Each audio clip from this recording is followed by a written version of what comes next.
নমস্কার বন্ধুরা, রানিস কিচেনে আপনাদের স্বাগত জানাই। তো আজকে একটা খুব সিম্পল একটা রেসিপি নিয়ে চলে এসেছি। এটা আমাদের বাঙালিদের একটা বলতে গেলে প্রাণের জিনিস। আজকে যেটা দেখাবো সেটা হচ্ছে ঝিঙে আলু পোস্ত। তো যেটা আগে বললাম, আমাদের প্রাণের প্রিয় একটা জিনিস, আমাদের বাঙালিদের অন্তত। তো চলুন দেখে নেওয়া যাক কীভাবে কী করছি। প্রথমে তো আমি আলুগুলোকে গোট গোট করে কেটে নিয়ে কড়াইতে তেল দিয়ে আলুগুলো দিয়ে ভালো করে একটু একটু অল্প ভাজা ভাজা করে নিয়েছি।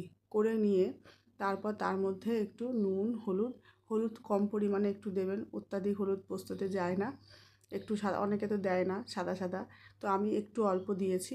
তো তারপরে নাড়াচাড়া করে তার মধ্যে আমি ঝিঙেগুলোকে দিয়ে দিয়েছি। ঝিঙেগুলো দিয়ে এবার যেটা করতে হবে, একটু ঢাকা দিতে হবে।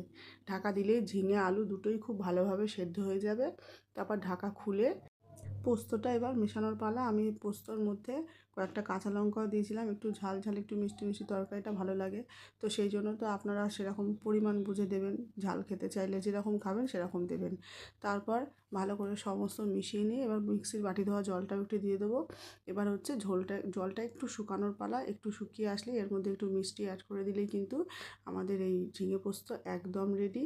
তো দেখবেন অবশ্যই করে, আর পোস্তটা চেষ্টা করবেন একটু গোটা গোটা রাখতে। আর আমার চ্যানেলে যদি নতুন হন কেউ, তাহলে অবশ্যই সাবস্ক্রাইব করে পাশে থাকবেন।